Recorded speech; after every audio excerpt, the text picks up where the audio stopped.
Au-delà d'une anecdote, j'allais presque dire que le SHED m'a permis, et je l'espère avec d'autres, de réaliser un rêve. Lorsque j'ai réalisé la session du SHED, la dernière partie de notre programme était un travail de groupe que nous devions réaliser. Et nous avons eu cette chance et cette anecdote, le cas échéant, mais pour moi, ça a été une vraie chance de réaliser cette émission au sein du fabuleux studio 106 de la Maison de la Radio, aux côtés et avec l'aide du journaliste Mathieu Aron.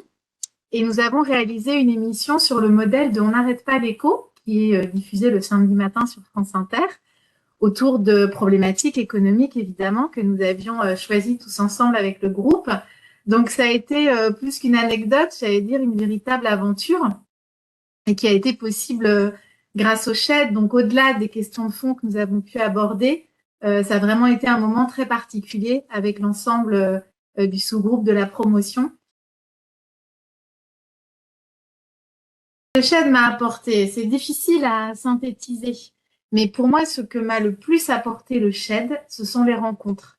La force pour moi du SHED, c'est une promotion extrêmement large, hein, puisque nous étions plus de 60 au sein de ma promotion, réunissant des profils très différents du secteur public et du secteur privé, des parcours très différents, des objectifs très différents, à la fois professionnels et personnels.